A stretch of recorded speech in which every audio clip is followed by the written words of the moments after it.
1 2 1 2 1 2.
Hey, good morning from the office. I'm your host, BKP. It is 2018, January 2nd, 2018. Welcome to the show, our first show of the season, New Year's season. Cold. Yes, that is number 7, Lorenzo Carter last night.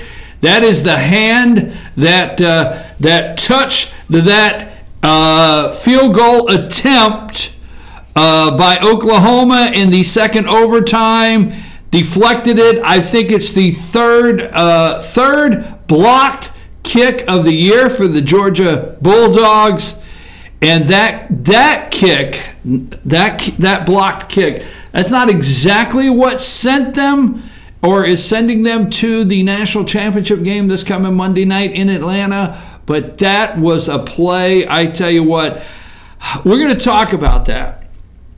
Just a minute. Lonnie is here today. I want to welcome Lonnie. Lonnie will be running the Starship Enterprise here all week, these 4 days. Sam is, where is Sam? Do we have that graphic? Do we have a graphic? Don't we have opportunity to take well, let me see this. You guys, they do things and they don't tell me what they're doing. Where the heck is Sam today? Sam's road trip. That is the tour bus, okay? And that's our producer, Sam. Okay, we got the peace sign.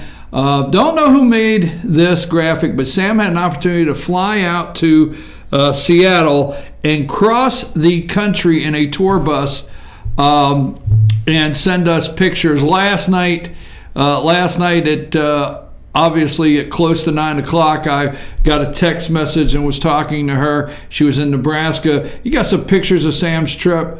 We got some pictures that we could show in a minute. Let's hold on to that for just a minute. But Lonnie is with us today. Glad to have Lonnie this week running things just nicely, Lonnie. This is my nice voice. Pay attention, okay? Try to keep up. I name the pictures. There are standards here, Lonnie. There are standards, okay? So, anyhow, Rose is here, 2018. If you would like to get in touch with the show at any time, 706-889-9700. That is our hotline there. That's the hotline to get in touch with us here. And 706-889-9700. You can email the show at any time. And that phone number is a 24/7 number that we take news tips on if something's going on in your area. And then you can also get in touch with us at chief@fetchyournews.com. That's chief@fetchyournews.com. You can get in touch with us there. Also, follow us on Twitter at FetchYourNews. At Fetch Your News, and also at FYN TV. Join our YouTube, subscribe to our YouTube channel, FYN TV Fetch Your News. Subscribe to our YouTube channel, and anytime we're live, you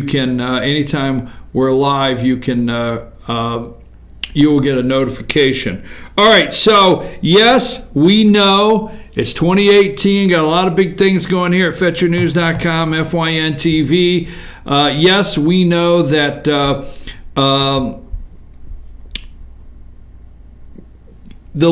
Rocket Man, we know Rocket Man. Now, we're not glossing over, but we are in Georgia this morning. So we're not glossing over that Rocket Man says he has a button on the desk. We're not glossing over that, okay? We're not glossing over that there's an uprising in Iran, and thank God Barack Obama's not president, or we'd see a whole different turn on this. We're not glossing over that, I promise. All right.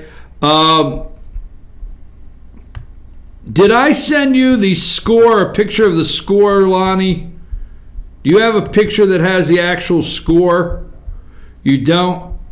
Okay. What was it, 54-48? Pull that up for me. I don't remember the score. 54-48. I think so.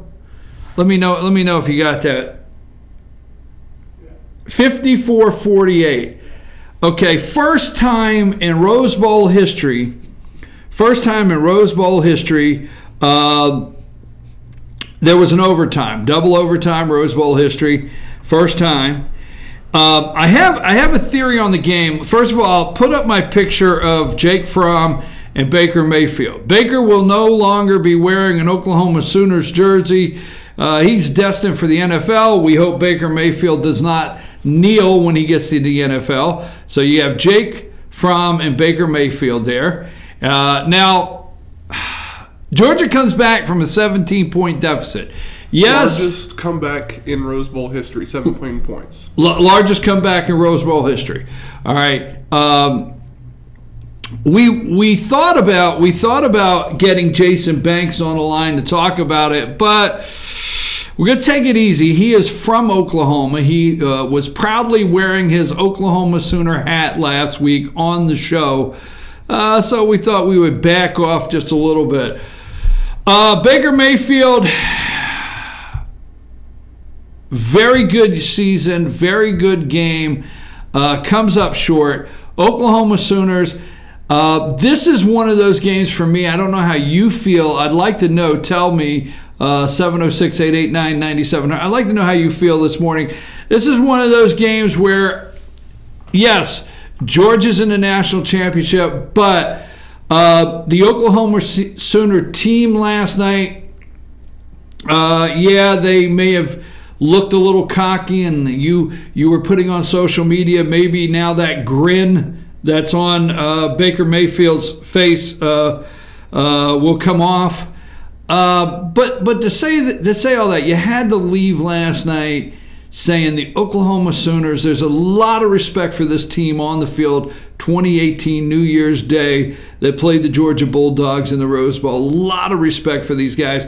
Jake Fromm on the right. Georgia, true freshman. This guy's a true freshman. Baker Mayfield will be leaving the Oklahoma Sooners. There's a lot going on this week. Put up the picture of Fromm. I've just got the one by himself there, Jake Fromm. Leads, comes back 17 points. Now, I want to give you a couple of my theories on this because there's a couple things. Number one, the ratings. All right. So last night, yes, there was a second game, Alabama-Clemson. How many of you watched the Alabama-Clemson game, right? And how many of you know Alabama won 24-6?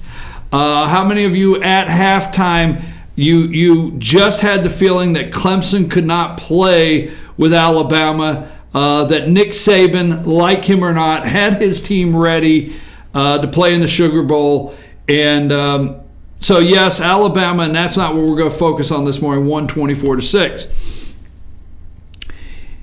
Here's the thing on the ratings, all right? Now, you'll not be able to put all these factors in place, but here is my predictions if you could put the factors.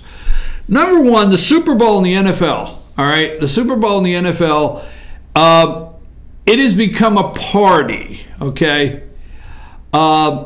Millions and millions of people that are not sports fans. Millions of people that find the Super Bowl a good reason to go to the local bar that has the deal on all-you-can-eat wings Super Bowl party. The Super Bowl has millions of people that are not sports fans that do not watch one snap of football all year or not much of any, that find good reason to fix their favorite cheese dip or feel-good food, okay, comfort food, chili or whatever, and get together with friends. It takes place on a Sunday. It kicks off at a time where you could be done, trophy over with by midnight, and you're home. It's not a work day. You can party all day. You can get together. You can drive to the friends.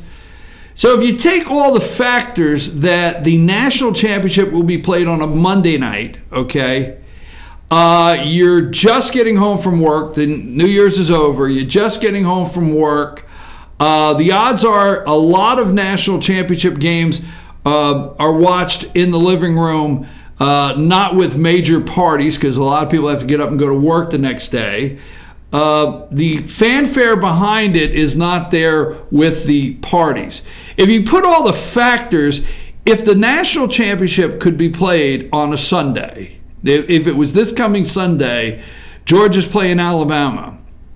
And it kicked off about 6:15, all right, 6:15 or even 7:15, all right.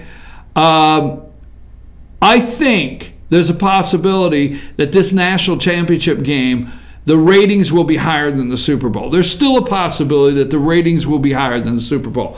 Now, I said a couple weeks ago, as we were talking about this, an SEC, okay, an SEC national championship, which there's a lot of people coming out and there's a lot of talk already, and people backbiting over this being an SEC national championship. But I said weeks ago that an Alabama-Georgia national championship could be the highest rated, all right, of any of the scenarios. Oklahoma, great game. Oklahoma plays Clemson, good viewership, not as strong nationally, okay? Alabama plays Oklahoma. Oklahoma plays Alabama, whatever. Georgia plays Clemson. This is set up. This will have viewership coast to coast, Nick Saban and Kirby Smart. Now, I wanted a couple things. I played that video. Lonnie, let's get the video for, it's going to be, there's two, and it's the same video. Let's get the one that says Nick Chubb 50-yard Rose Bowl touchdown with all the little flames behind it. You follow me? You tell me when you have that ready. Nick Chubb 50-yard Rose Bowl touchdown, and let me know when that's ready. We're going to run that. Okay, so all right, here is Nick Chubb 50-yard, and I want you to listen to the announcer, okay?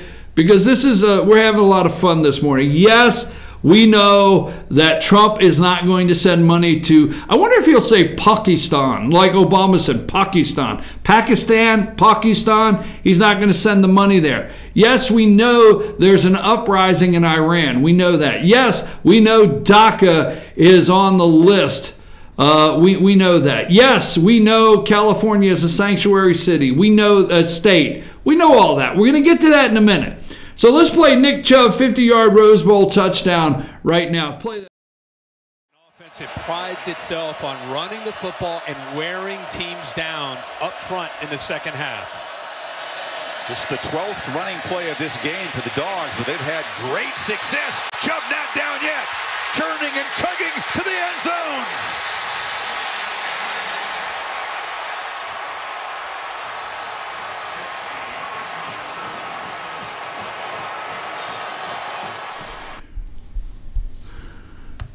Okay, that was great. That was great, okay? That was great. Now, I want you to watch the same play. Nick Chubb, give me Nick Chubb breaks tackle for long TD run Rose Bowl 2018. And tell me when that's ready. Okay, now that's the announcer. Okay, that was great. Nick Chubb, 50 yards over at Cedartown, and let's go with the now this one here. Okay, I want you to listen to, because this is a guy that's in the living room. You can hear the daughter in the background. It sounds like the daughter. Okay, you hear the daughter in the background, and this guy's announcing this run. Play this one, Lonnie. This is what you call a run. Look at Nick Chubb. Get off me. Get off me. Get off me. I'm gone. I'm gone. I'm gone. I'm gone. Touchdown. Rose Bowl. Look at Nick. I see you, Nick. I see you, Nick. Okay. Savage mode. Beast mode. Who? Chubb. Let's go. Look at the run, baby. Look at the run. Get off me. Look at the run. Oh, my God. Look at the run. Okay, now that's the same run. Look at the run. Look at the run. I want to make a quick comment on Nick Chubb. Can't wait to watch him Monday night in the national championship game. I just get chills when I watch this guy run. I had an opportunity to see him play in Cedartown several times when he was over in Cedartown, Georgia, when he was in high school. I have video of Nick Chubb's 100th career high school touchdown run. I have that video. Said hello to the young man on the sideline for the Cedartown Bulldogs. Interesting, they're the Bulldogs over there. And a little side note, anybody that played on the team, okay, and I forget the year, I'll have to come back. It's played on the team for the Gilmer Bobcats, all right?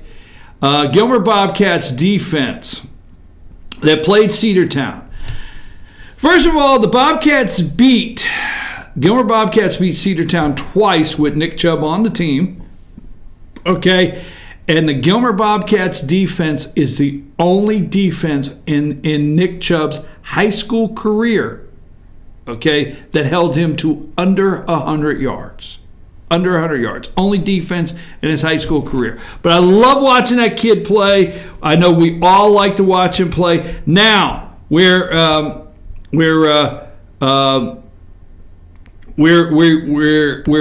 overtimes, okay? And we forget that early on in the game, we have the kicker, and I forget his name, for Georgia, that missed the field goal, okay? He missed the field goal. So this game, the refs did not take it out of the hands of the players. I thought it was well officiated. What do you think? I think the pass interference down there in the end zone was accurate. I mean, a guy went up, he had his jersey.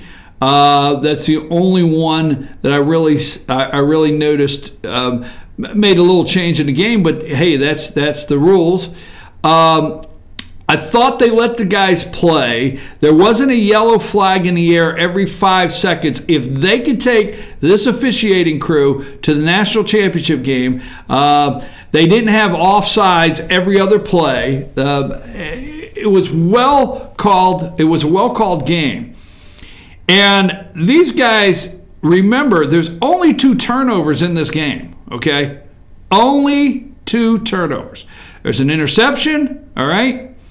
From Baker Mayfield's pass, there's an interception.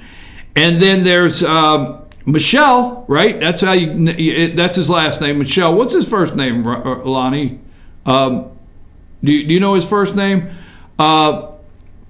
He fumbles where the Oklahoma Sooners, okay, pick it up and return it for a touchdown. So let's get the Michelle, huh? Tony Michelle. Let's get.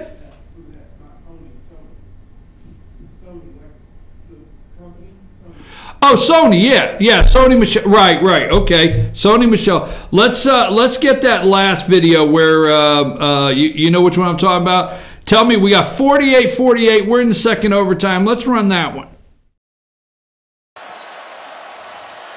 Chubb scored a touchdown earlier on a direct snap. Now it's Michelle's turn, running all the way. Gets to the edge. Sony Michelle will send the Dogs home to the championship game.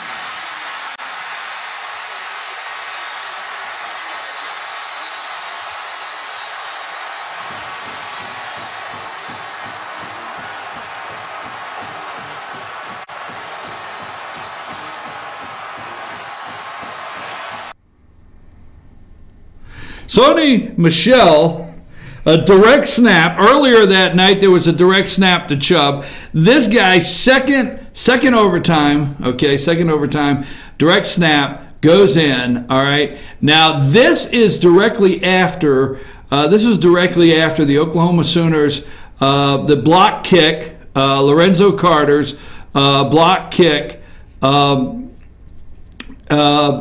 points on the board. Georgia comes back, direct snap to Sony Michelle for the touchdown. I want to talk more about this game. We're in Georgia, okay? I understand. Somebody asked me yesterday, where are you going this morning on this show? And if you don't want to talk college football and you don't want to talk that Georgia, you don't want to talk about Georgia's going to the national championship game in Atlanta, and you don't want to talk about Nick Saban and Kirby Smart and these two teams matching up. If you don't want to, I don't know what to do. I understand. We will talk later about. Let me tell you something. California being a sanctuary state, California selling pot this morning. Can I get a bagel with a smear? Can you smear me a bagel? I want a coffee, 2 sugars, and a cream. Give me a little of that Hawaiian red-laced hair over there. Give me about an ounce of that. Yes, we do know CNN is stoned in 2018. We do know. We all have seen the pictures of the correspondent or whatever they are, the reporter that's out there lighting the bong, okay, on 2018, and probably went to commercial, and the reporter probably allegedly said, hey, let me hit that real quick before we come back from break. We know that. It's the same CNN. What else do we know? We know Uma Abedin transferred or forwarded emails. We know all that. We know there should be enough information or enough right now to hold. If you and I just did anything remotely like Hillary Clinton and Uma Abedin and the entire list, they would be enough to hold you, right? The police could hold you for further questioning. But, so we know all that. But Georgia going to the national championship has not been there since has not won the national championship since 1980, and it's going to be in Atlanta. That, to me, I'm enjoying this more. How did you enjoy the game last night? Did you see all the social media? I mean, I think the hospitals were full last night, Lonnie, and I'll tell you why I think the hospitals were full. Because social media was lit up with everybody's heart stopped, okay? I mean, everybody had a heart attack, their heart stopped, their nerves. I mean, they had to be like their nerves, heart, everything. What a game. Oh, it was more than just that. You had everything going for you last night. A historical Rose Bowl, the highest deficit ever to return for 17 points. Georgia kicked the longest field goal in the Rose Bowl history with 55 yards. Right. First time in how long that Georgia's been to the national championship, and you're going against an SEC team. So all sorts of firsts, all sorts of amazing highlights and stats from the game. Lonnie, I have a theory on why Georgia was down 17. I have a theory on that. All right, and I know they're a second half team. They're a second half team, but I have a theory on that. I want to go with that. Where is Sam? All right, Sam's not here. We got any pictures? Sam went on a road trip. Let's show one or two of the pictures of where Sam's at this morning, or has been on where she is traveling from. Whoa! Do we know where that's at? That's in Nebraska? Wow. She sent me a message last night, said it was 0. You get anything else? Nebraska again? What's that sign say?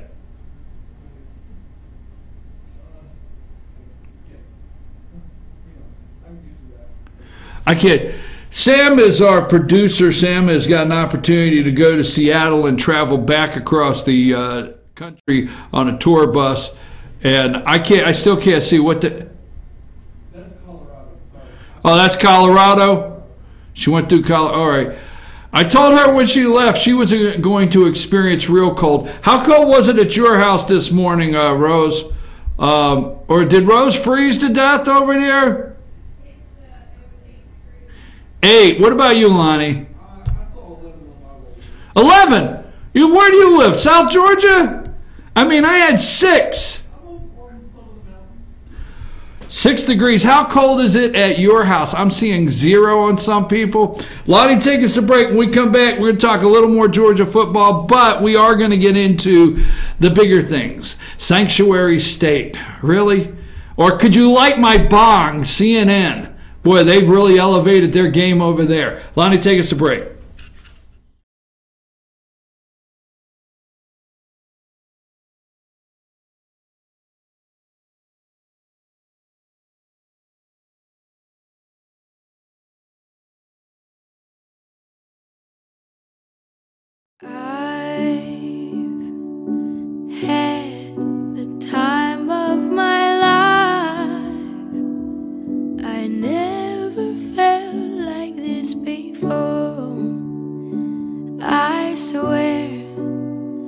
It's the truth, and I owe it all to you. I'll tell you something. This could be love, because I've had the time of my life. I've never felt like this before, 'cause I've had the time of my life.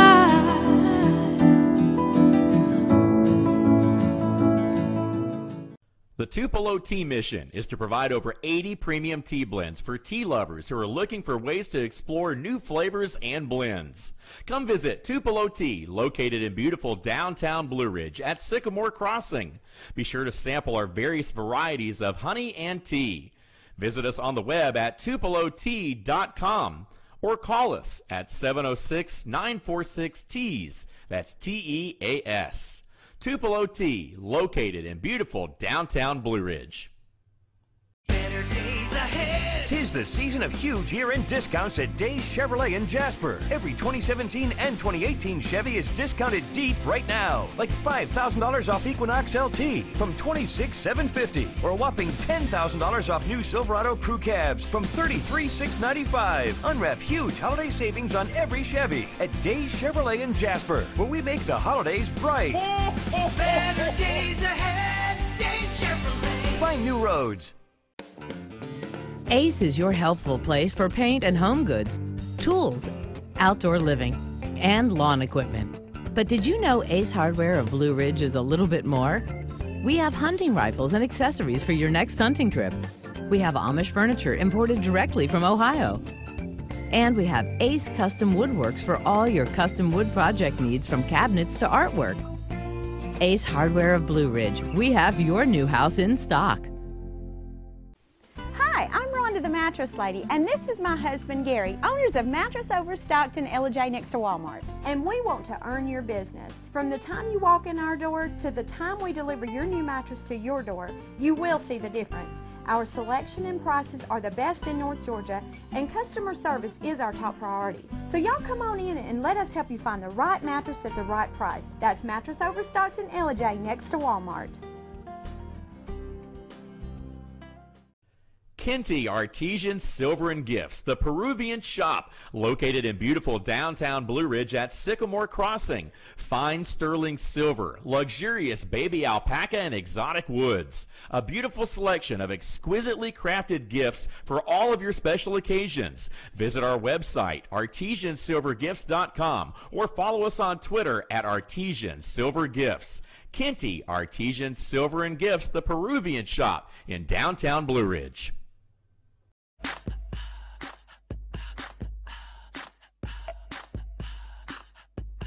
What you gonna do with all that junk?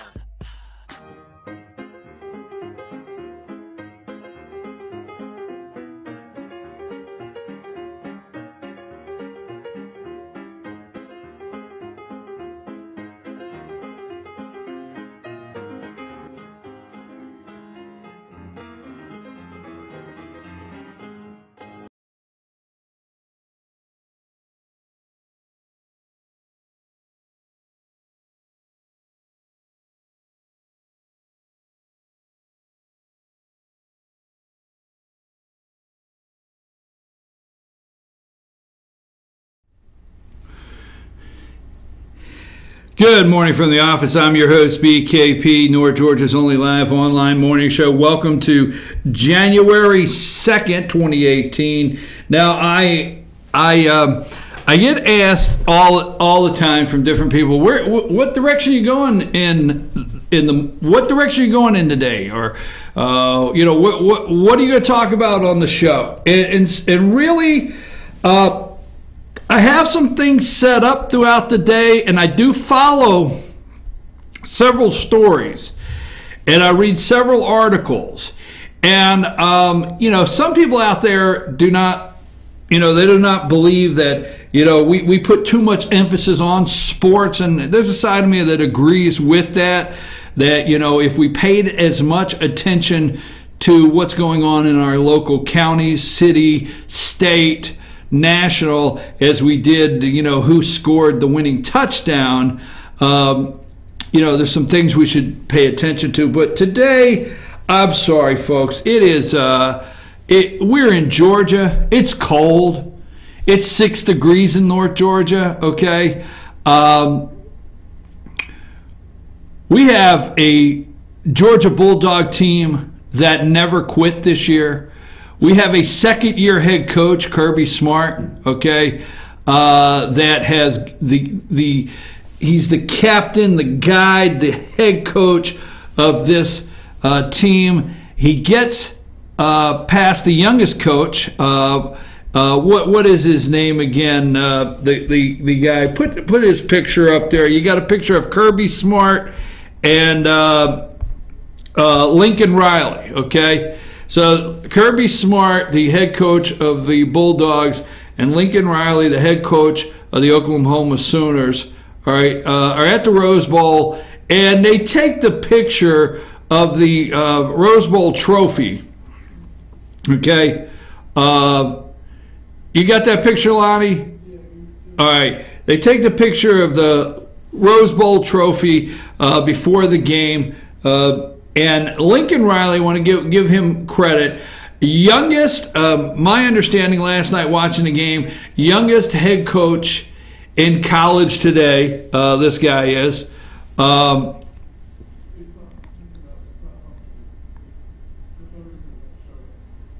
picture? Well, is that going to be all pictures or just? Oh, okay. Well, do me a favor. Just find one of them in a little bit, okay? And let me know when you got one. All right. So anyhow, Kirby Smart leads this team, and we know there's a lot more going on. But CNN, Lottie, give me the picture of. I think I called it "Light My Bowl" or "Light My Bong." You have that there. And folks, although California pot is legal in several states now, just something about the reporter, and CNN is doing anything. I mean, CNN is doing anything to try to get you to pay attention to their network. And this reporter, this CNN reporter, Randy Kay, was sporting large marijuana leaf. She's in Denver. It's New Year's Eve. Marijuana leaf styled earrings. She lit a bong. Okay, she lit a bong. And for those of you that don't know what that is, a bong is you pack a bong. You load it or pack it. I don't know how it works. Okay, and this viewer is there and in the audience, and she lights a bong for a pot smoker during a live report from Denver broadcast on CNN's New Year's Eve Sunday night that was hosted from Times Square by Anderson Cooper and Andy Cohen. Kay is also seen several times holding a joint. So this is a picture of her, CNN, lighting a bong. For it's legal, and that's the way they're partying and bringing in the New Year's in Denver. How low can CNN go? Just how low can reporting go that this reporter has to light a bong? I mean, you couldn't say to somebody else, hey, I don't know if it will look good if I light a bong. So we know that, all right? We're going to talk a little more about that in a minute. Now, Kirby Smart, you got the picture of him when he's playing for Georgia. Okay, so here's a guy, all right, head coach of Georgia, and this is what is going to be great about this national championship, all right? This guy, there he is, number 16. Kirby Smart, the head coach, a little information, all right? He's actually born in Montgomery, Alabama. So this is interesting. This kid is born in Montgomery, Alabama, all right? He plays at the University of Georgia, all right? He was a defensive back from 1995 to 1998. And this is Kirby Smart. I mean, this is a real storyline for the national championship. Real storyline. So this guy plays for Georgia, born in Alabama, playing Alabama, plays for Georgia, 95-98, a defensive back. All right? Now, there's a list of his coaching career, but from 2008 to 2015, all right, he's the defensive coordinator for Alabama. All right? So he's the defensive coordinator for Alabama. All right? This guy here. Do you have any other pictures of Kirby that I've sent over? If there's any other, put them up. So Monday night, Kirby Smart, defensive coordinator of Alabama, former defensive coordinator of Alabama, will take on Nick Saban. All right? So I understand Clemson and Alabama, there was a game last night. How many of you knew at halftime, okay, that this was not going to really be a game? A lot of discussion this morning. How did Clemson really rank number one? So on and so forth. So he's going to be taking on Nick Saban in the Alabama Crimson Tide Monday night in the national championship in Atlanta. What a storyline. Born in Alabama, played for Georgia right there, okay? You got Nick Saban. Oh, go with the Rose Bowl trophy. So this guy, Kirby Smart, he's got, and he's there with the Rose Bowl trophy, all right, right there with Lincoln. What is that coach's name? Lincoln Riley, the head coach of the Oklahoma Sooners. So, all right, Kirby Smart, born in Alabama, played with Georgia, defensive coordinator for Alabama, put up Nick Saban, now he wins the Rose Bowl. He wins second year. His team wins, okay, the SEC championship, okay? His team goes out to California, plays the Oklahoma Sooners, which I'm telling you, Oklahoma Sooners a better team. They were number 2, okay? They're number 2, but they actually should have went into last night as number 1, which meant they would have played Alabama. But this was a true number 2-3 spot. Maybe Oklahoma was number 1 and Georgia was number 2. Maybe going into last night's game. But now this guy goes into the Rose Bowl, wins first Rose Bowl overtime, 54-48, 17-point deficit. All right, 17-point deficit, and comes away going to the national championship playing against who? Nick Saban. Now, I don't care, football fans out there, when you have Nick Saban looking across at the student, okay? What do you think? What do you think? What's like, Lonnie? What do you think? Like, I mean, can the drama, can the storyline get any better? I mean, realistically, for a national championship game. Not to feed your ego or anything, but I think you're right. I think the idea of SEC in the championships, I think a lot of Auburn fans are really, really, really upset right now.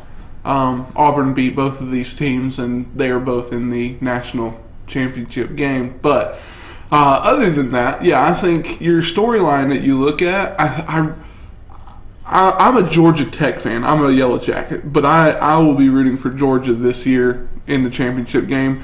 I think Bama has a nice dynasty, but I think it's time to move on. Saban won't be there much longer, so I'm ready to see somebody else on top of the heap. So you take the storyline itself, but what about Kirby looking across at Nick Saban? I think he's got something to prove. I think if you're Kirby Smart, you go into this. I don't think you might be nervous. I don't think he's scared. I think he's got the motivation to say that he's got something to prove. It's time to show that the next level, the next coach that could be the next Saban, the next dynasty. I think you play your cards right if you're Kirby Smart. You've already got the recruitment down. I think Smart has shown me this year that he needs to work on some of the clutch games. Losing to Auburn like that, I think Georgia just got cocky. So I think this is the time where you settle down, you tell your boys, you prove that you're the coach that deserves to topple Nick Saban. It's a good battle. I wanted to say maybe a David and Goliath, but I don't even think it's that bad. I think it's equal footing. It's going to be a good game. It's going to be well worth the watch. I have to tell you, Larry sent me a message, said Rose Bowl should have been the national championship game last night. That was Larry says the last night was the national championship. I hate it, but I think if you watched last night's game and you missed next week's game, I think you're all right.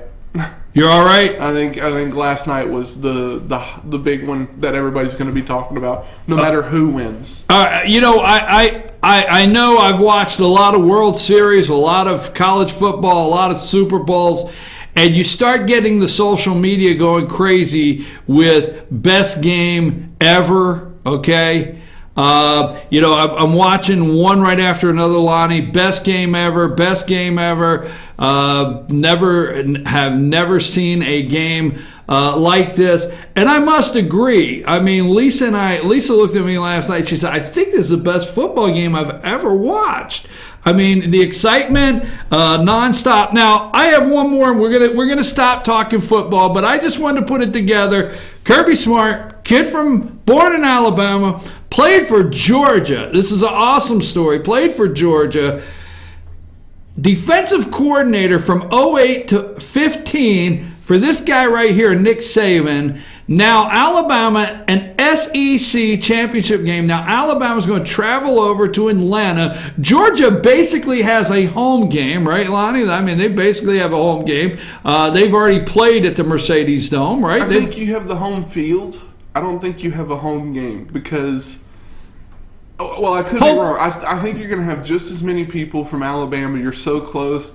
Oh, yeah. I don't disagree. But, Georgia has won a championship on this field already this year. Right? There you go. Yeah. Right? I mean, they won the SEC championship on this field already. So when they walk out on this field, they already know what it's like to win a championship on this field. I mean, but that leaves me, and I don't think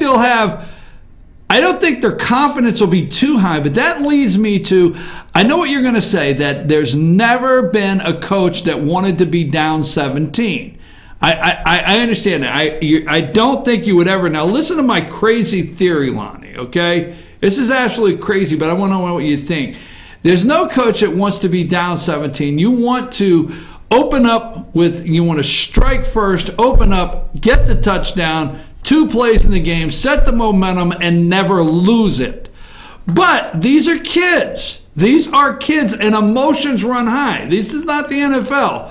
Okay, this is kids' emotions run high.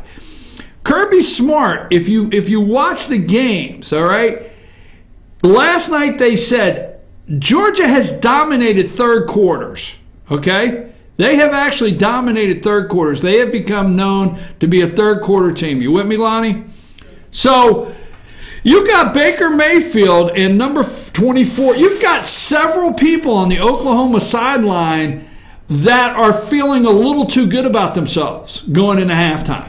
A little too good. And these are kids. And they come out second half with maybe that attitude, we can't be beat. We're at a point we can't be beat now, and it's an attitude, okay? Rumor is, I don't know, one of the stories I looked at, maybe Baker Mayfield made a comment in the first quarter that this is over, right? And did you hear the same thing? I read a story that somebody thought he was doing a throat slash at the sidelines. Right, exactly, right. So there was, he did that, right, exactly. So, honestly, I think you're looking at it the wrong way.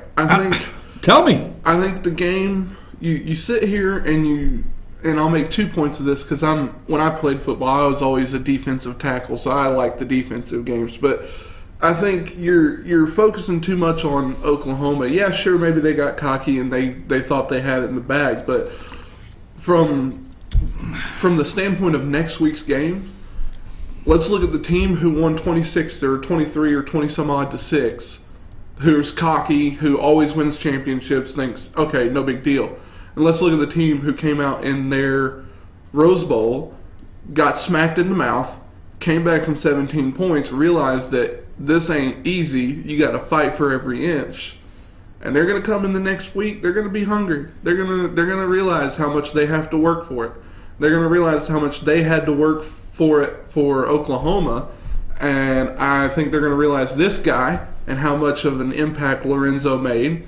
And I think you're going to take that in the next week. You're going to play. You're going to be the Bulldogs. You're going to come out the tunnel and you're going to say, look, we tried to just be cocky and play it safe in Oklahoma, and we realized our mistake.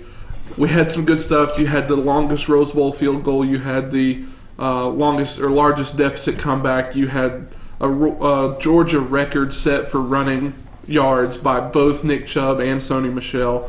I think you've got a lot of laurels to stand on. I think you've got I think Georgia realizes that the only way you make a 17-point comeback is everybody's talking about Nick Chubb and Sony Michel and Jake Fromm, and kudos to those guys. You put points on the board, that's how you win a game, but you also win a game by having a defense who adjusted at halftime, realized that they had a chance, but the only way Jake Fromm and Chubb and Michel, the only way they have a chance to make up those 17 points is by making an opportunity for Georgia to go 21 unanswered points. Yeah, well, I think you're right, but and I know I'm wrong when I say it. There's no team or coach that I can think of that wants to be down, but there is a lull you into a sense of security. Yeah, I mean, these are 19 and 20 and 21-year-old kids, okay? Yeah. There is a lull you into a sense of security because I've watched Georgia do this already this year, okay? Mm-hmm. From the kickoff at Auburn, the SEC championship, there was already people on social media saying, oh, no, not again. Right. Not again, from the kickoff. So, do the Georgia players settle in, or do they? Because if you watch yesterday, they came out in that third quarter, and they came out and said, meet the Georgia defense that you did not think existed in the first half. I mean, you come out in the second half, Lonnie, it's like, okay, who are these guys? But you can't do that against Bama. Well, we're going to end with that because we can discuss it all day. We're going to get Jason in Friday. Lonnie's going to get in Friday. Rick's going to get in Friday. We are going to really go over this Friday on the show. We have Rick will stay in. I know he will. If you want to come over Friday and talk national championship football, if you're an Alabama fan, okay, if you're an Alabama fan, come on over. If you're a Georgia fan, come on over. Send me a message, chief@FetcherNews.com, chief@FetcherNews.com. Text us, 706-889-9700. You want to come over Friday for our show Friday. Jay's watching and listening. But if you want to come over Friday, let us know. You want to talk about the national championship game. What do you think about the storyline? What do you think about Clemson going in as number one? Was that were they a true number one going into that game? Alabama backing in. What about all the bowl games you watched this weekend that you said, I think the top four, there should have been an adjustment. I think out of the four, though, the only adjustment the only two teams you cannot argue, no way, shape, or form, Lonnie, is Georgia, Oklahoma. You just can't argue that game, and there's a reason why they were 2-3, or maybe even should have been 1-2 in the nation. So it's going to be the one we talk about. So we're going to talk about that. But one thing I know for sure, okay? One thing I know 100% as I sit here today, Nick Saban will be ready. And two, Nick Saban knows the guy across the field, okay? Kirby, this is your chance. Right, Lonnie? Take us a break. We're going to come back. We're going to talk about sanctuary states. We're going to talk about Pakistan, Iran, a little bit of everything. I'm your host, BKP. Send me some messages. You want to get some notes in about the game this week? Let me know. If you want to be on the show Friday, we're going to talk. We're going to have a couch full of people, Lonnie. Let's get a couch full of people. Have a friendly discussion that could, warm up a little bit. Alabama fans, Georgia fans, let us know. Lonnie, take us a break.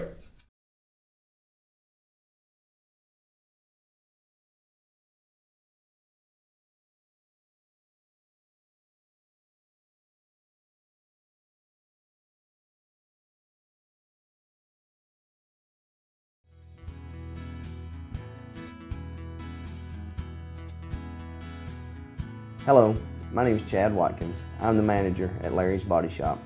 We are a family-owned and operated business and have been serving the North Georgia area since 1978. We are located at 1216 Progress Road in Ellijay, Georgia. Our shop specializes in collision repair and we work with all major insurance companies. Larry's Body Shop is ICAR Gold, the highest role of training recognized by the collision repair industry. It is estimated that only 10% of collision shops meet these standards. Our shop consists of state-of-the-art equipment such as laser measurement system, down-drive spray booth, spot and MIG welding equipment. All of our paints are mixed on-site so that we can guarantee your paint to match every time.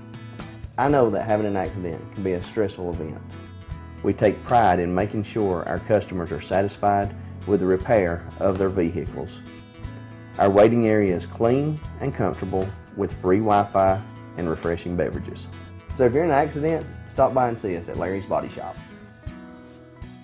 Circuit World, brand name merchandise at unbelievably low prices.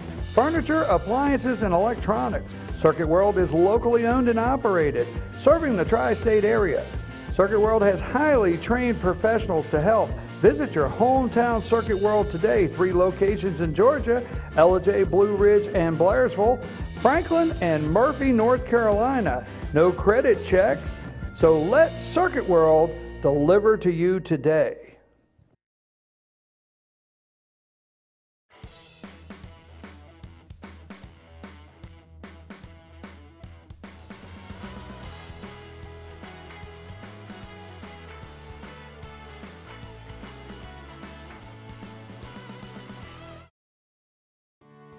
North Georgia Diamond is your source for diamonds. Come on in to view the area's largest selection of fine jewelry at North Georgia Diamond.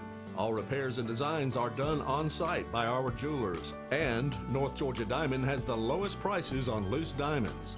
You can also sell your gold, silver, and coins at North Georgia Diamond between Walmart and Lowe's in East Ellijay. Locally owned by Bill and Allison Craig, North Georgia Diamond is your source for diamonds in North Georgia. In 1981, Reed Nicholson began selling tires out of an old barn in Mineral Bluff. Little did he know that he had just laid the groundwork for the most trusted names in automotive services in the Blue Ridge area. In 1997, Nicholson Tire Center became what it is today, holding the same values of faith, family, and great customer service. 2 locations to serve you, and the Blue Ridge location is currently expanding to offer fast service and the largest U-Haul provider in Georgia. Nicholson Tire Center, Blue Ridge, and Mineral Bluff.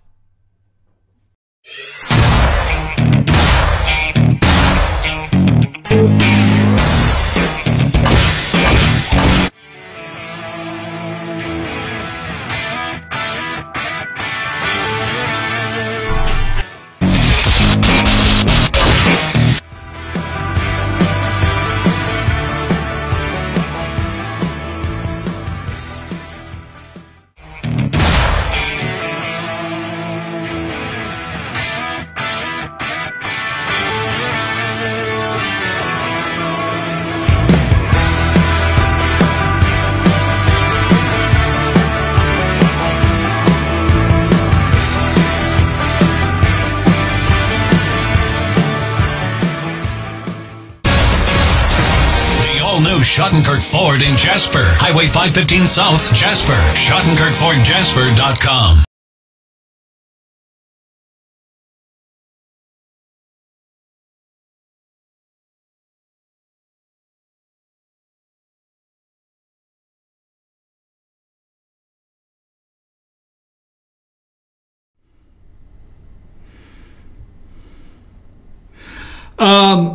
Lonnie, and we're back, but I got a message here.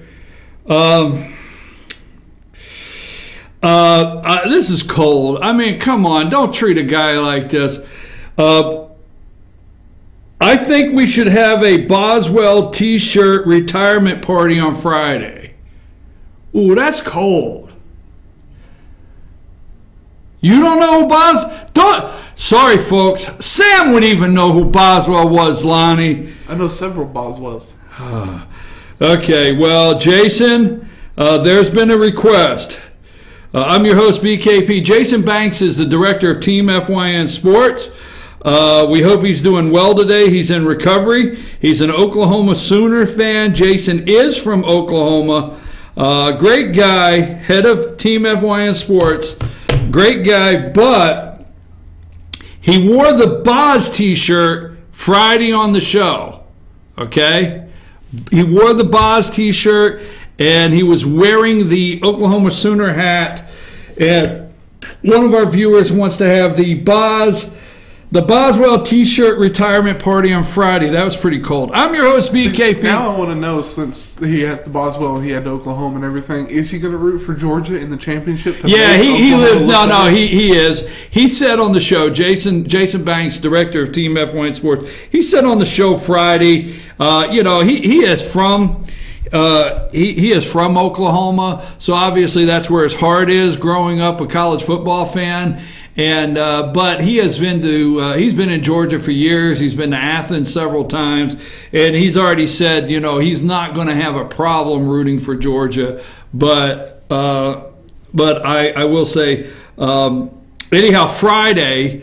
Folks, I'm your host, BKP. Good morning from the office, North Georgia's only live online morning show. We're going to cut back to college football talk. Yes, there was a second game last night. I think it was a second game. Alabama won 24-6 over Clemson. How many of you caught on about halftime that this really was not going to turn in? I mean, it was such a downer after the Rose Bowl. I'm trying to get over talking about it, but after the Rose Bowl game, and you're hyped up, okay?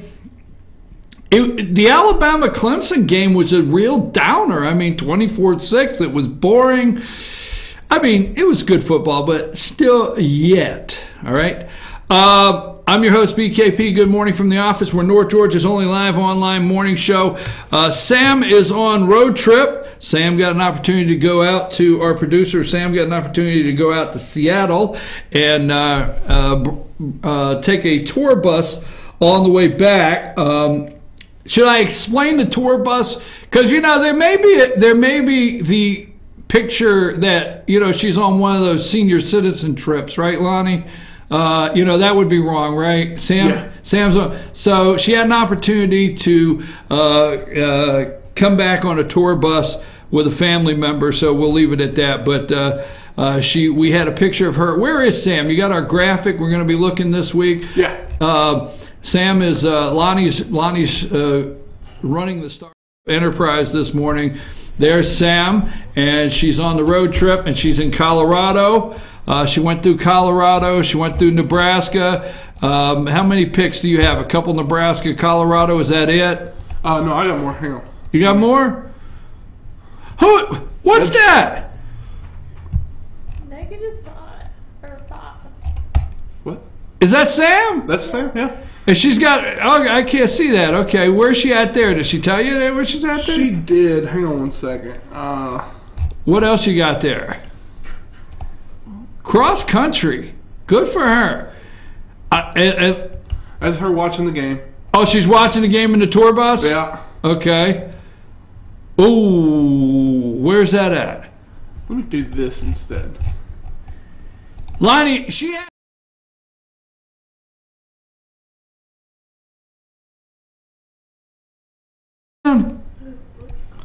That's got to be cold. She said it was 0 in Nebraska last night. And what's that? That's Nebraska. Welcome to Nebraska. So she's got Colorado, Nebraska, Wyoming.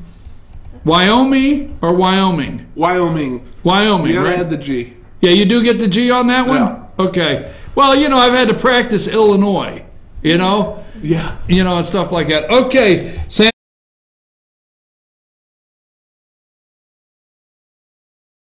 I'm interested when she gets back because it's not till you take a trip like this. This is a great country. It really is. This is an awesome country. And if you've lived somewhere your whole life and you haven't had the opportunity to travel much within this country, when you take a trip like this across country, you get to say, you come back and you say, man, this is an awesome country. Sam's going to disagree with you wholeheartedly. Why? Yeah, because it hasn't been above 10 degrees since she left. Well, she's going to say it's a cold. Yeah. All right, folks. A couple things we're looking at here that I want you to pay attention to stay with us on. That we're going to be looking at. It is 2018. We're going to get serious about some things. Now, if you will go, I don't know if all of you would like to do this, okay? But this is something I really want you to pay attention to, okay?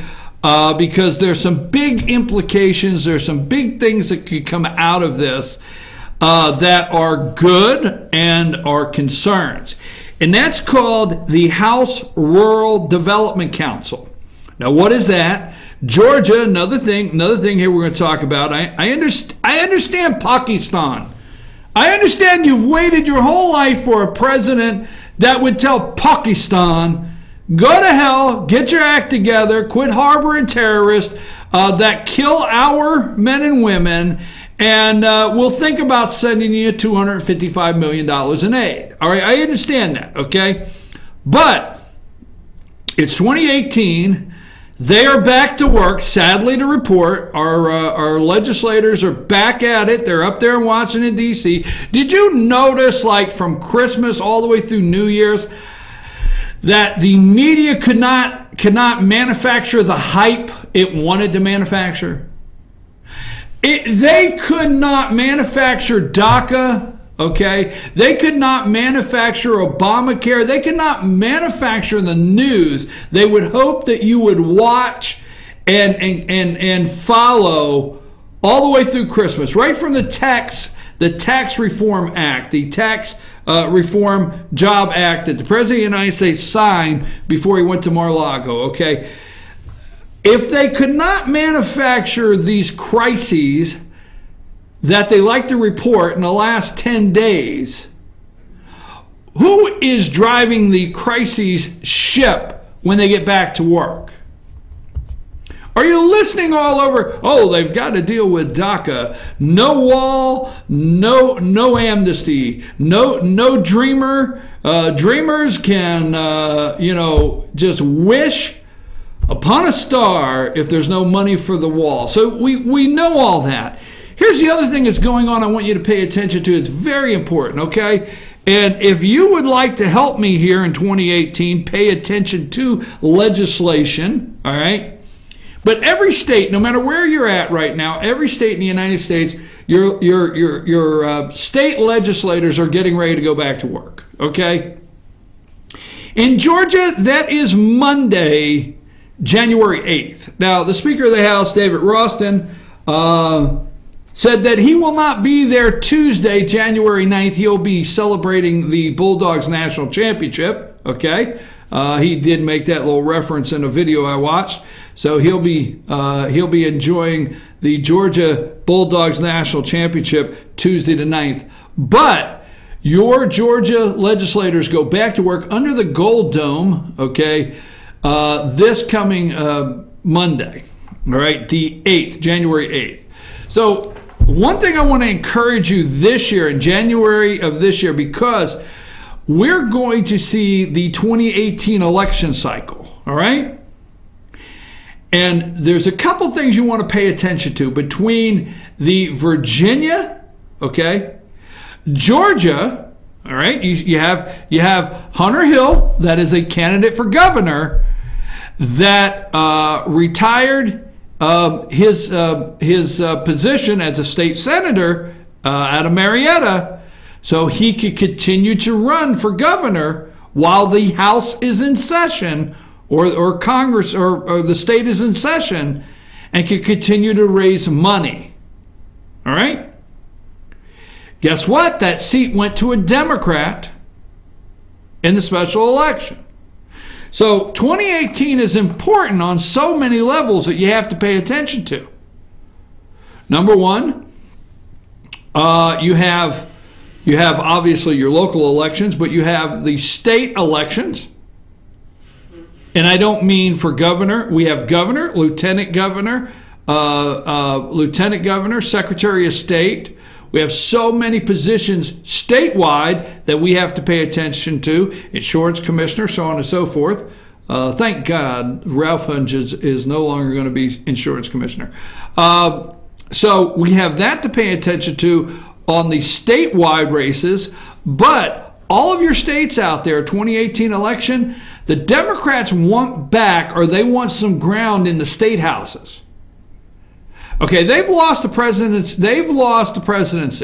All right? They lost the House of Representatives. They lost Senate. They lost Congress, period, okay? They're losing ground with judges right now. Losing ground with judges. Believe it or not, they have to have state backlash. State backlash is something they need to do. They need to regroup. If you will vote for a state senator, if you will vote for a state representative as a Democrat, those areas could be strong enough when you get to 2020 for the national election. So you're looking at Donald Trump won, 2016, with a record number of states, governors' mansions belonging to Republicans, a record number of state houses, both sides of the aisle. And when I say both sides of the Capitol, the House of Representatives and the Senate, your state House and Senate, belonging to, you see both sides belonging to Republicans, all right? Which translates into support, okay? If you have governors out there supporting if you have a governor out there supporting the Republican candidate, it helps. If you have a state house that's supportive of a Republican candidate, it helps. So the list goes on. So in 2018, they need to make major inroads in state politics, your House and Senate. So don't fall for don't watch your state Democrat Party. Don't fall for just flipping, the House of Representatives. Don't fall for switching the Senate. I, for one, do not believe they will be able to flip the House and the Senate in the 2018 midterms. But state House and state Senate, watch for that. Now, what's going on in your state that you need to pay close attention to? In Georgia, go through the pre-files. I'm asking you to go through the pre-files, okay? So when you go to, I'm going to give you, how to get there, all right? If you go to Georgia House of Representatives, you can start there, Georgia House of Representatives, all right? And then you could go to legislation. In the top left-hand corner, you can go to legislation. And you could go to, as you look down, there'll be a link to the Senate, all right? And you have Senate pre-files. Now, they'll stack up this week. They started last week. They will stack up this week because Monday session starts, all right? So you have the Senate pre-files, which will stack up, and then you have the House pre-files, Georgia House pre-files. And what this is these are the bills that are pre-filed in order to try to get them through all the committees and hurdles and get these to the floor for a vote, all right?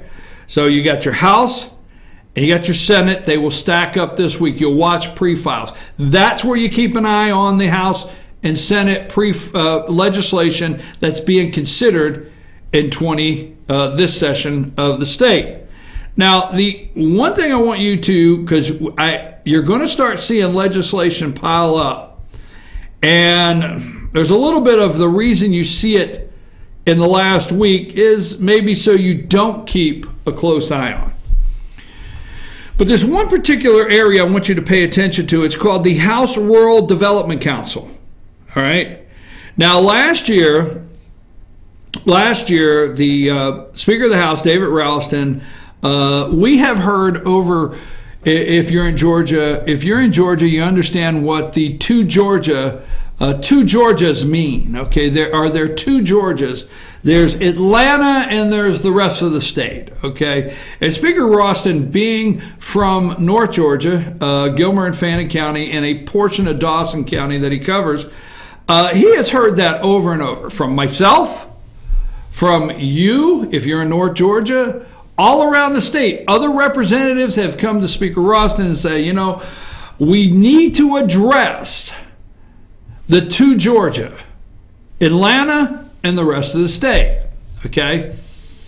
Recently, there's been a lot of friction with the two Georgias when you get the new Brave Stadium and you get the new billion-dollar Mercedes-Benz Stadium, and you get a tax break for Super Bowl tickets, and you get all of these tax breaks to bring corporations to Georgia. There's been a side feeling that we have purchased all the jobs that have come to Georgia by the tax breaks. But what about Gilmer County? What about Rayburn County? What about the outlying counties that make up rural Georgia? How do you get business to go there? How do you get people to move there? How do you get health care, stable health care in those areas? How do you do it? What do you do? What about broadband? What about when teachers, okay?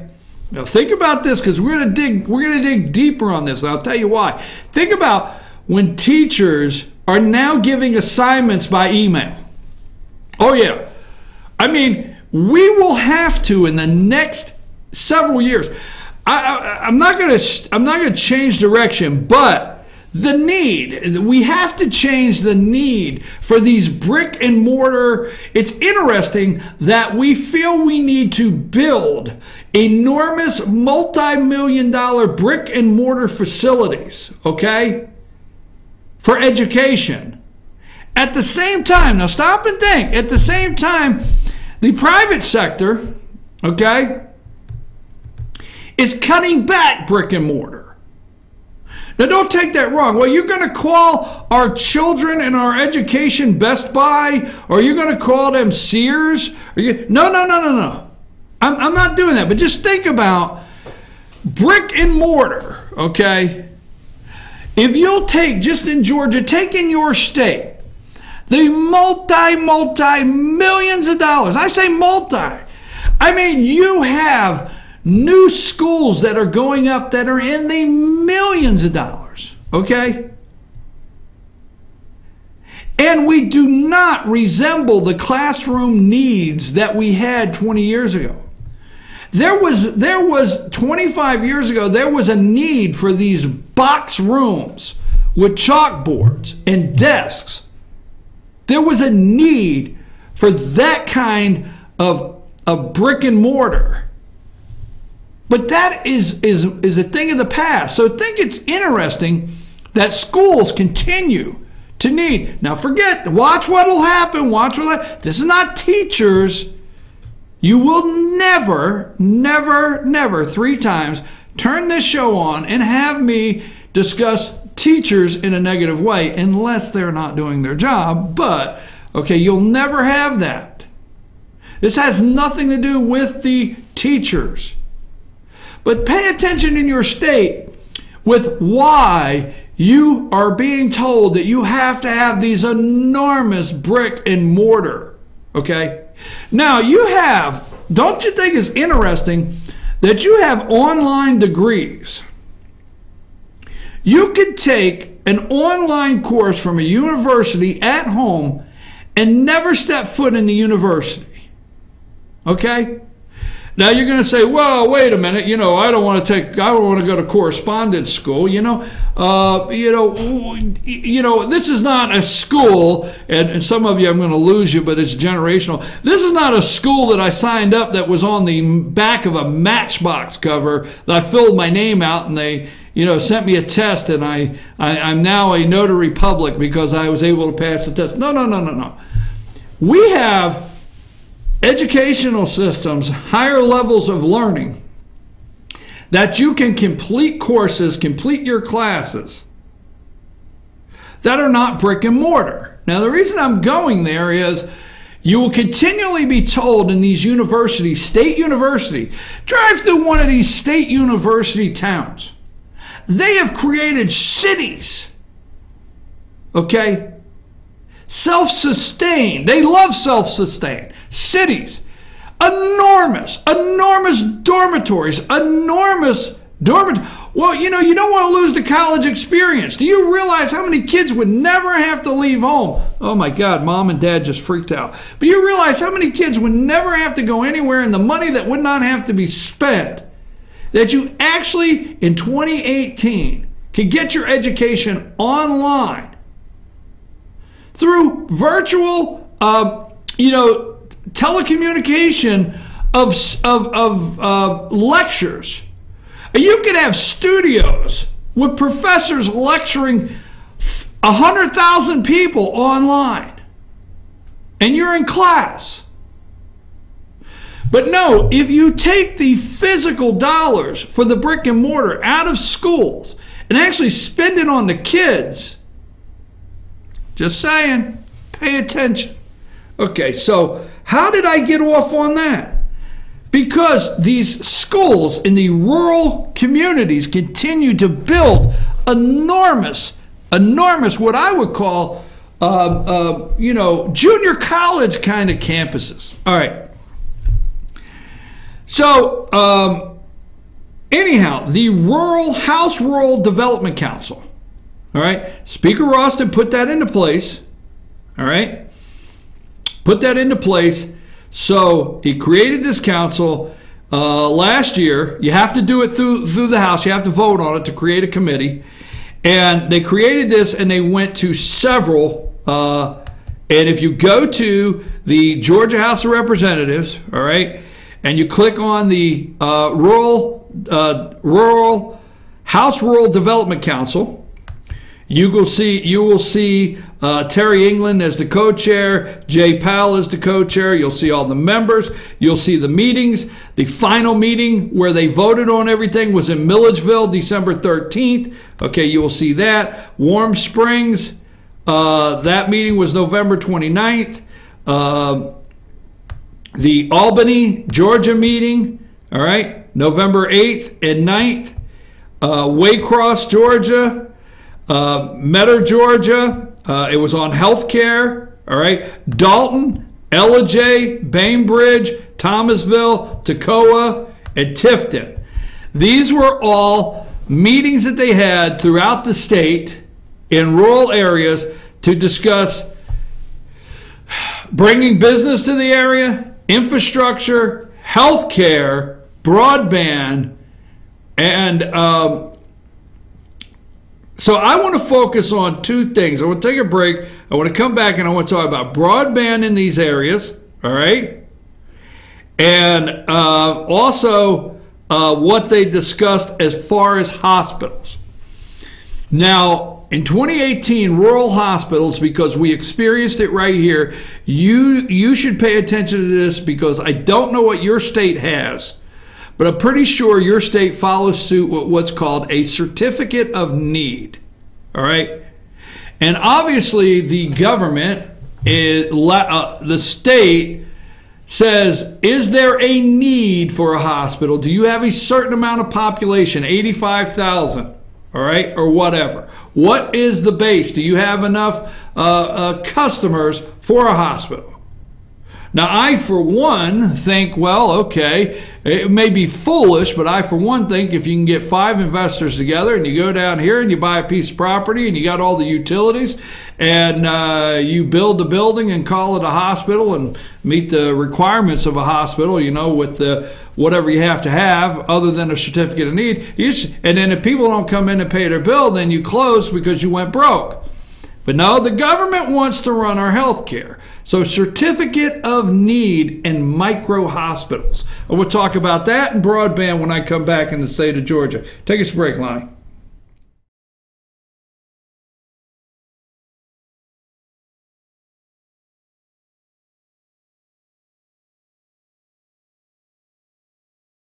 I've had the time of my life.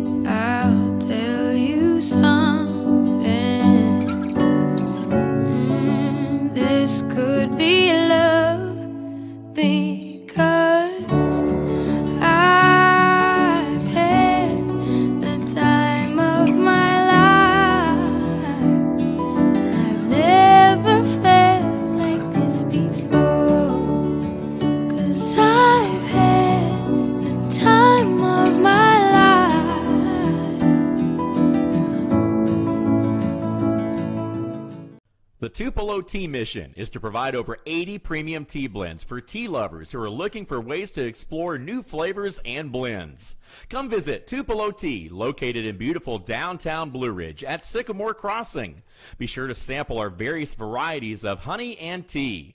Visit us on the web at tupelotea.com or call us at 706-946-TEAS. That's TEAS. Tupelo Tea, located in beautiful downtown Blue Ridge.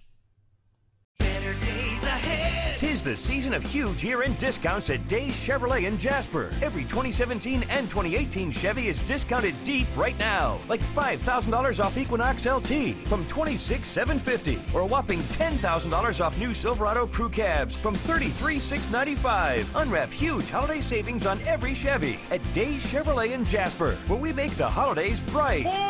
Better days ahead. Days Chevrolet. Find new roads. Ace is your helpful place for paint and home goods, tools, outdoor living, and lawn equipment. But did you know Ace Hardware of Blue Ridge is a little bit more? We have hunting rifles and accessories for your next hunting trip. We have Amish furniture imported directly from Ohio. And we have Ace Custom Woodworks for all your custom wood project needs, from cabinets to artwork.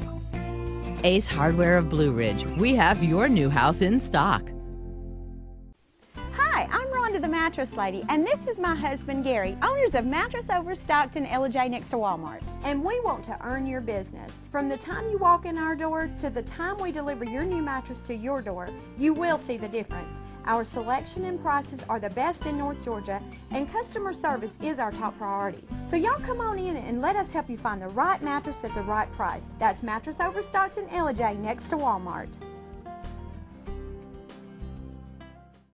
Kinty Artesian Silver and Gifts, the Peruvian shop, located in beautiful downtown Blue Ridge at Sycamore Crossing. Fine sterling silver, luxurious baby alpaca and exotic woods. A beautiful selection of exquisitely crafted gifts for all of your special occasions. Visit our website, artesiansilvergifts.com, or follow us on Twitter at Artesian Silver Gifts. Kinty Artesian Silver and Gifts, the Peruvian shop in downtown Blue Ridge.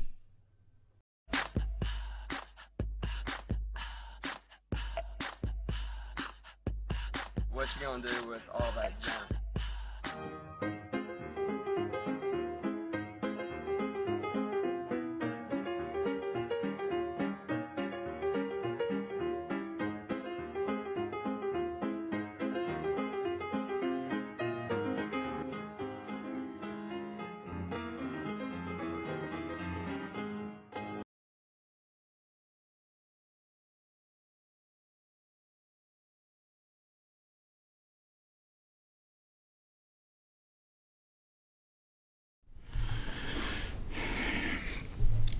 Okay, we're back, and I'm your host, BKP. Good morning from the office, North Georgia's only live online morning show. And what we're talking about right now is your state.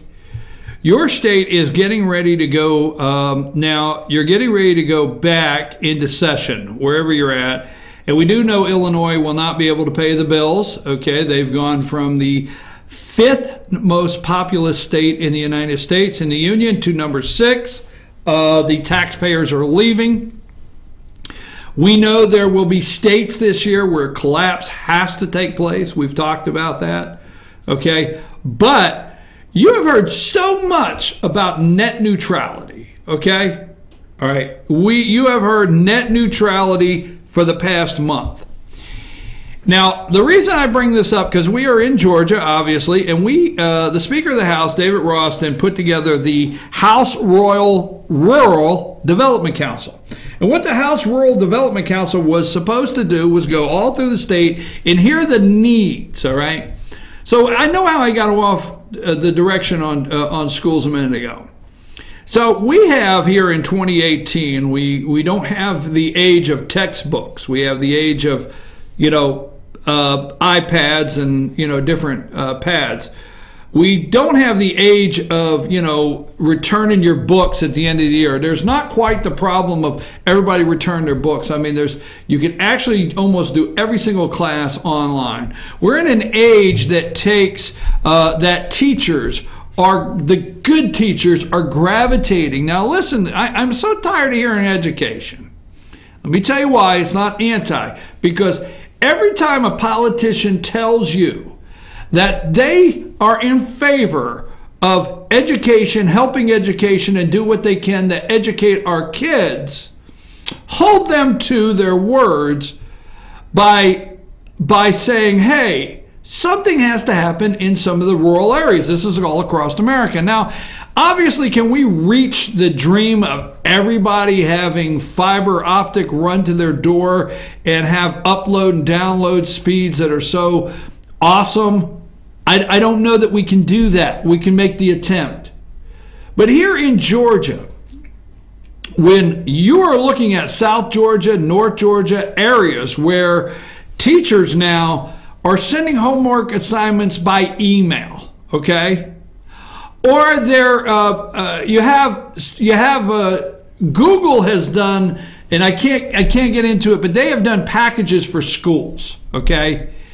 And a teacher can have a Google account for the class that all of the class has access to get their assignments, read the lectures, and get links to articles needed for the assignments. I'm serious. And dates for testing.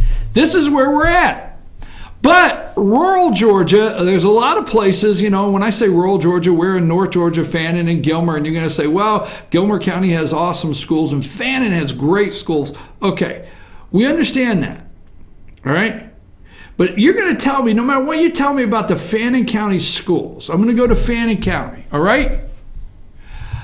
I know there's kids that go home that have service from an internet provider there that is very poor in Fannin County.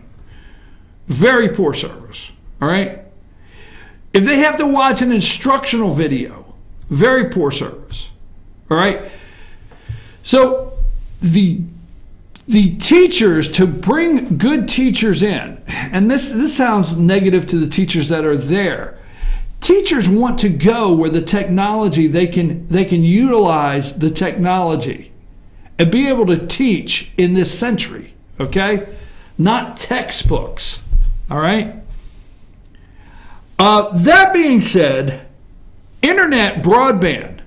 There's a couple things I want to look at because I want to ask this question. Whether you like it or not, okay, in the stimulus, all right, let's go back to Obama. Yes, I know the little whack job has a button that he says is nuclear, that he can push a button. I know that in North Korea. I know Pakistan. All right, I understand there's people uprising in Iran, all right, but this needs to be asked because we're going into the legislative session and you're going to see rural development here in legislation in Atlanta. Stimulus, whether you like it or not, and Barack Obama, stimulus, something you may not know. Stimulus billions funds rural broadband internet. So when Obama and the Democrats are passing this stimulus package, all right, for businesses in rural America, fast internet connection remains a scarce luxury. A $7 billion stimulus package aims to narrow the digital gap. Fast internet access is a luxury most businesses take for granted these days, but in remote areas, see, this is trying to get businesses to come outside of the downtown Atlanta. In most areas of the country, the crackle of dial-up modem connection remains a familiar sound. A $7.2 billion stimulus initiative aims to expand broadband access. Now, here's the truth. They're going to tell you the models, all right? They're going to tell you the millennials love to live downtown. They're going to tell you the millennials love where they can get an Uber just like that, all right? They're going to tell you all the models they see. The people are gravitating towards Atlanta, gravitating towards the major metropolitan areas. And I'll tell you why. It's not the total answer, but the reason why is the services needed in the rural areas of the country, that's where, see, this is the reason I'm talking rural today, because rural America won the last election, right? They did. So you have to, the services provided to people in rural America are inadequate. We have inadequate internet. Well, they'll keep telling you, well, it's that rough mountainous terrain out there that you have. No, folks. They can get high-speed internet to the schools in the middle of, but not to your house. They can get high-speed internet wherever they want to. I don't know technologically of what I speak, but I'm going to tell you pretty sure that if you have electricity that comes into your home, you could have high-speed internet come into your home. That I'm pretty sure of, okay? Now, where I'm going with that is all of the models show that everybody wants to go to Atlanta, okay? Well, business is not going to come to areas that they cannot get the proper internet or broadband to run their business. They're not going to do it. Stimulus money was sent out, whether you like it or not, was sent out to work on this $7.2 billion. My question for you now, all right, because you're going to hear a lot of talk. I have heard more talk in the past 6 or 7 years, okay, about rural broadband. I would like for you to ask your local provider, whoever they may be, how much money they got out of this rural broadband internet stimulus program and didn't use it to increase their customers' internet speed. Because it happened, folks. It happened all over. Internet providers got money, received money out of this program, and you did not receive high. Now, this is why we're talking about the infrastructure program, $1 trillion that Donald Trump. If Donald Trump wants to do, President of the United States, an infrastructure program, I'm not against it, is we have to stop these kind of things from happening. If you start looking where $7.2 billion went in the increased rural broadband, you will find some people did a great job with it. But you will find most did not. Okay? Call your internet provider, ask them, hey, I don't have a fiber optic run to my house. I have very poor service. All I want to know is, did you receive any money whatsoever from the stimulus internet package? Okay, there's two federal agencies that, if they say no, there's two federal agencies, the Commerce Department's National Telecommunication Information Administration and the Agriculture Department's Rural Utility Service.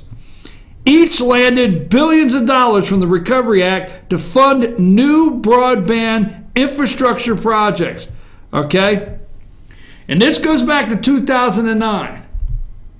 So ask your provider like Windstream how much money they got from one of these programs and did not increase the level of service. Okay? Did not. Ask them how much money they got from this. Now, why is this turned into the state? Because you're going to see the state of Georgia now step up its game. Okay? So, are your state and local representatives protecting your local broadband provider? Or do they truly want to see you get? You're going to hear the cost of bringing broadband to your door.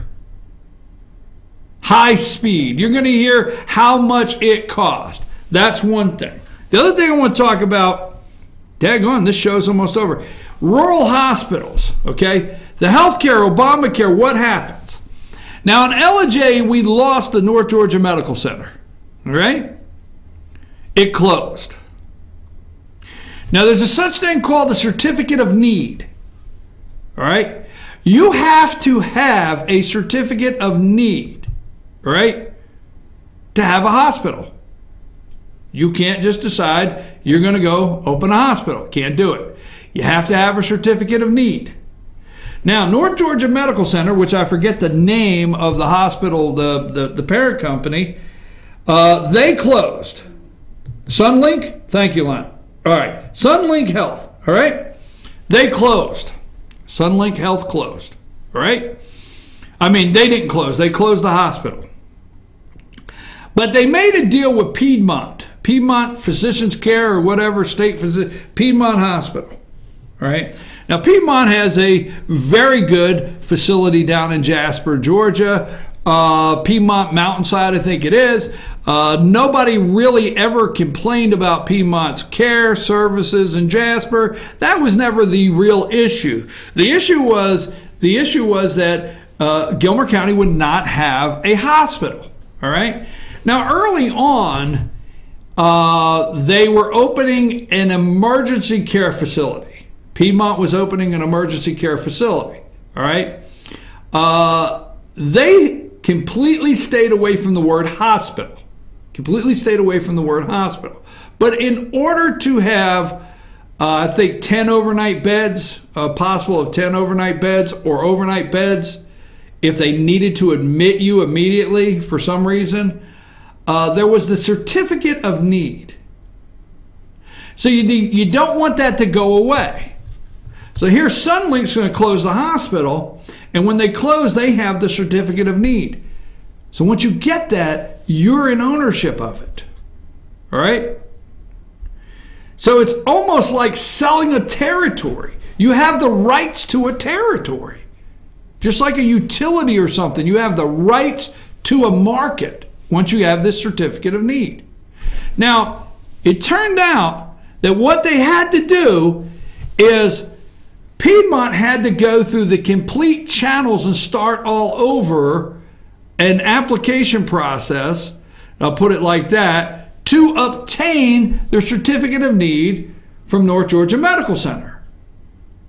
They couldn't just come into Gilmer County, and I want you to hear me out on this, they couldn't come into Gilmer County and say, we want to buy your hospital, we're going to close the hospital side, we're going to open a state-of-the-art emergency room, and we'll give you X with the certificate of need, and Sunlink could not make that decision or actually make that sell.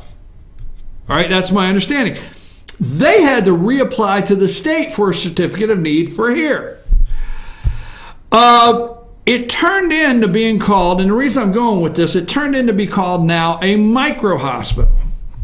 So what you're going to hear in the Georgia State Rural Council, you're going to see legislation, is they'd like to streamline if you have a rural hospital and it's going under and it's going broke because of indigent care. And what is indigent care? The people that keep coming into the hospital that can't pay, all right? And your hospital is going broke because between Medicaid payments, Medicare payments, and, indigent care, it can't stay open. They now call this a micro hospital. Now, at first, Piedmont stayed clear away from the word hospital, but it's now called a micro hospital. So you're going to watch a state of Georgia that wants to streamline certificate of need to where if you have a rural hospital and you have a corresponding hospital, a larger hospital one county away like we do here in Gilmer at Pickens, and that hospital wants to reach in and buy that hospital, they could streamline the process with their certificate of need and turn it into a micro hospital. So Piedmont Emergency Care is a model that they're going to use around the state. But what you got to pay attention to is now the bidding process for hospitals in the state to get just the certificate of need. I'm just saying, pay attention to that. Rural, broadband, how many of your internet providers took the stimulus money? and certificate of need in hospitals. That's coming up. I just want to pay attention to that. Telling you. I will be in Atlanta Thursday. I'm going to be asking the Speaker of the House some of these questions. Thursday, I'm going to Atlanta and going to get an opportunity to ask some of these questions to the Speaker of the House.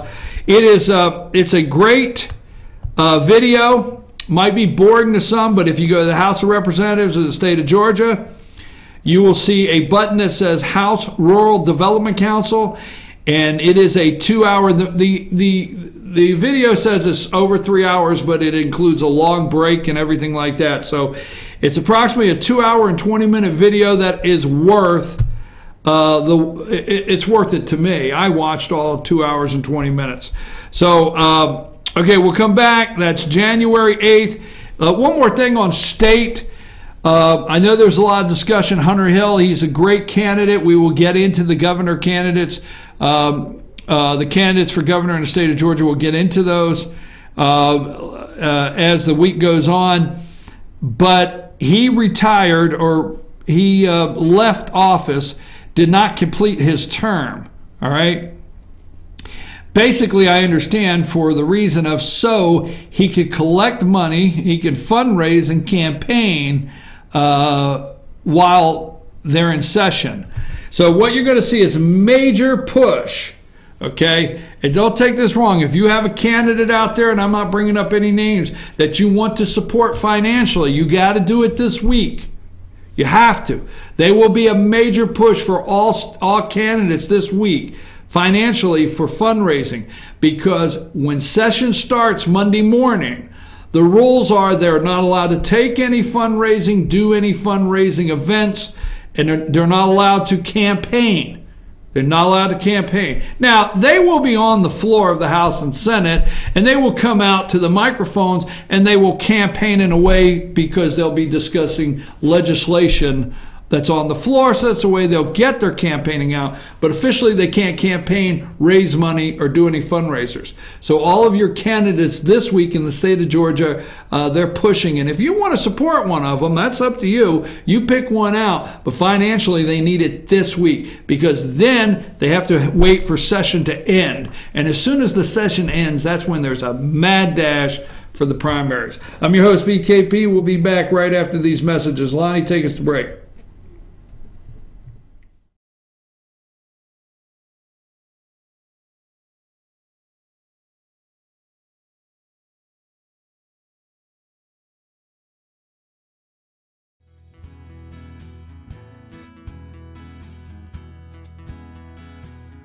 Hello, my name is Chad Watkins. I'm the manager at Larry's Body Shop.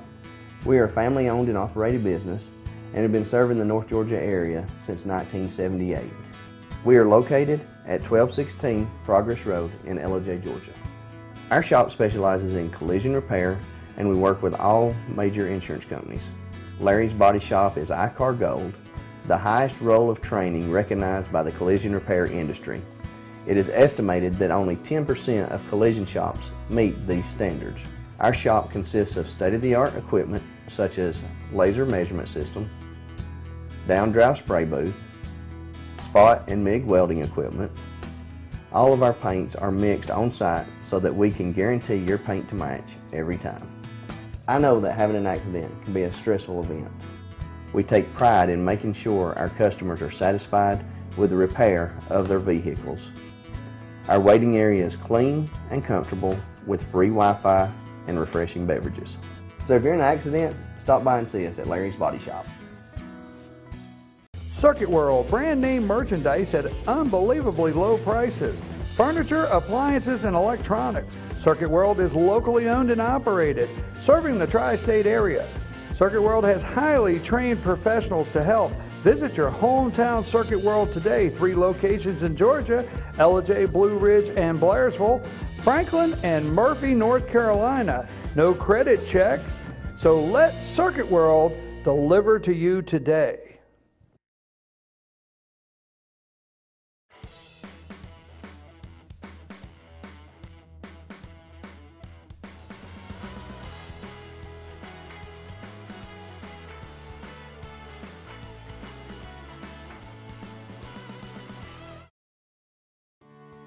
North Georgia Diamond is your source for diamonds. Come on in to view the area's largest selection of fine jewelry at North Georgia Diamond. All repairs and designs are done on site by our jewelers. And North Georgia Diamond has the lowest prices on loose diamonds. You can also sell your gold, silver, and coins at North Georgia Diamond between Walmart and Lowe's in East Ellijay. Locally owned by Bill and Allison Craig, North Georgia Diamond is your source for diamonds in North Georgia.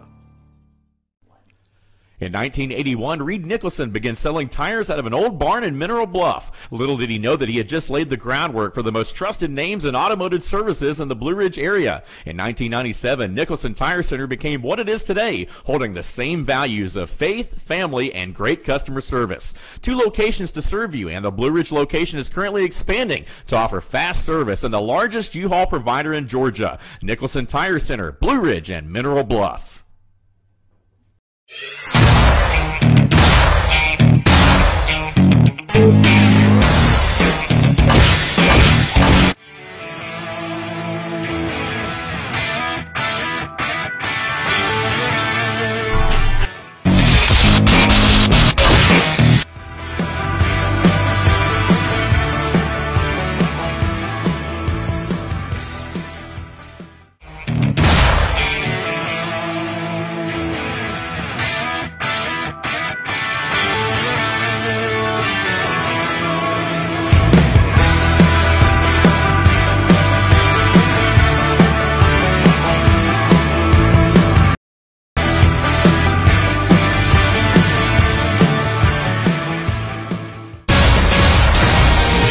Schottenkirk Ford in Jasper. Highway 515 South, Jasper. SchottenkirkFordJasper.com.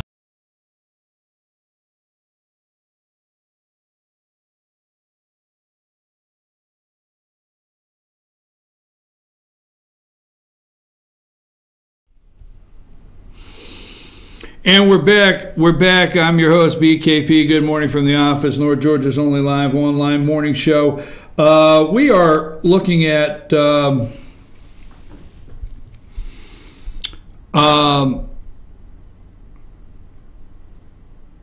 are you thankful, not thankful, are you glad the president uses Twitter? We're going to start 2018.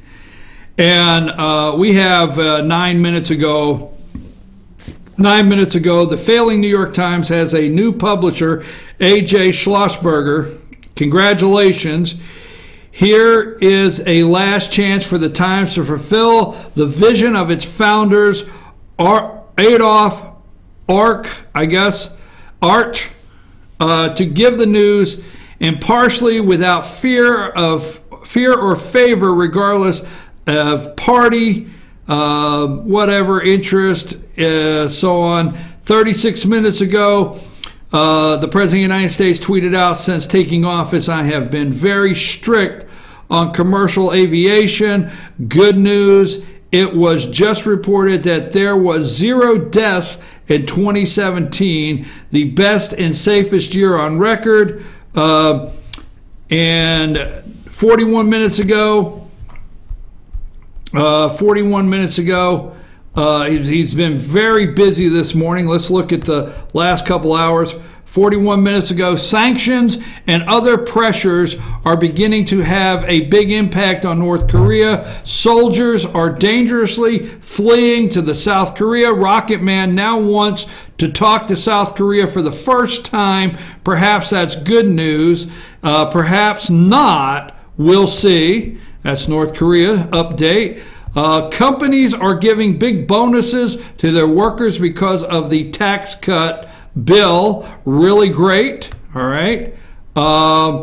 Thank you to Brandon Judd for the National Border Patrol Council for your kind words on how well we are doing at the border. These are the President of the United States tweets. We will be bringing in more and more of your great folks and will build the desperately needed wall. So an hour ago, the President of the United States said we will build that desperately needed wall. It will happen. Now, what happens to the dreamers? Because the Democrats are saying not one penny for the wall, and President Trump saying if you want to some sort of March negotiation, remember they have till March, okay? then you'll do something on the wall. So let's see what happens there. 2 hours ago, basically when we started the show, crooked Hillary Clinton top aide, Uma Abedin, has been accused of disregarding basic security protocols. She put classified passwords into the hands of foreign agents. Remember sailors pictured on submarine? Jail, deep state, Justice Department must finally act. Okay? Justice Department must finally act. Who's the head of the Justice Department? Okay?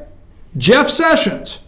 Jeff Sessions must act, or Jeff Sessions must go. All right? We'll see what happens there. Also, on Comey and others, all right? On Comey and others, the people of Iran must act. The State Department, the Justice Department must finally act. Also on Comey and others.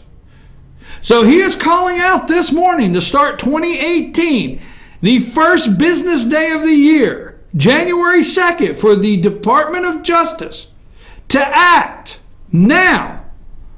Comey, others, the deep state, he is going right into it with both feet, right back to work.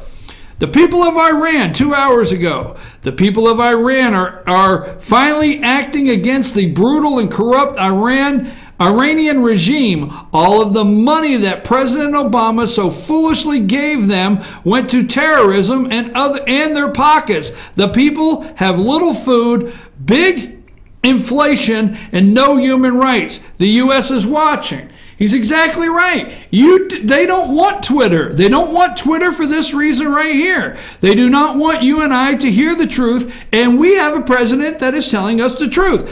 Iran regime. President Obama gave the money back with interest. You remember our hostages, not in the Wayback Machine, but our current hostages had to sit on the plane and wait for that last delivery before they could take off. We funneled money. We were not allowed to directly send money, so we funneled money through a foreign bank, which then in turn turned it into dollars so Iran could get the money. And we gave them billions of dollars and a nuclear deal, and they were promised their people that the sanctions would come off. We would remove sanctions, right? We'd take the sanctions off, all right?